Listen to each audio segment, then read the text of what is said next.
Anyone that knows me knows I'm a huge fan of design. So now we're in my favorite place at Ford, their top secret design studio. And with me is their executive director of Ford America's Design, Murray Callum. Hey, how are you? Welcome. Murray, I can't thank you enough for opening up your amazing studio here. Yeah, but just don't tell anybody what you've seen today. Big secret. I'm going to try to keep it top secret, lips are sealed. Okay, great. So I got to ask you a question. I've been spending a lot of time getting to know the Focus, and I see this term keep on popping up, kinetic design. What does it mean? Well, kinetic design is really all about showing the dynamic of the car and giving the car a dynamic look. We say, it really is to give the car this look of as if it's moving, even when it's standing still. So it's really getting the lines right, getting the center line, giving the car a real sort of progressive, forward-looking look. Okay, I think I get it, but I got to be honest, I'm a bit of a slow learner. Can you show me? Yeah, sure. Yeah. I'll use my own pen. Okay, you don't want that one. That's okay, yeah. My sketch. We'll talk about that, yeah.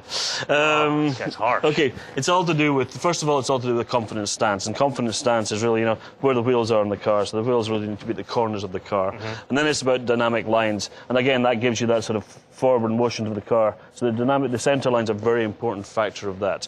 And then I then add an expressive form language. So that really talks about the sculpture along the side of the car and the graphics of the window, for example. So overall, that gives you the sort of overall first feel of the car. But then the details really need to complement all that, the dynamic nature of the exterior of the car. Okay, I get it. But when I think of, say, like Mustang, yeah, and I see a Mustang coming up in my rearview mirror, or I see it coming at me, it's unmistakable. It's a Mustang.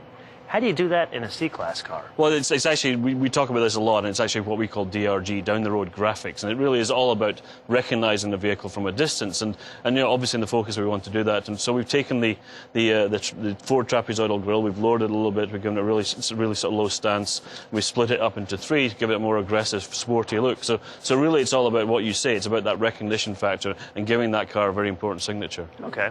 And how do you do that in the interior? Well, interior, and if you look at this image over here, it has to be full of dynamic forms, but at the same time we want it to be driver-oriented, so we give it this cockpit feel, so it wraps around the driver. And then at the same time, the detailing is very important.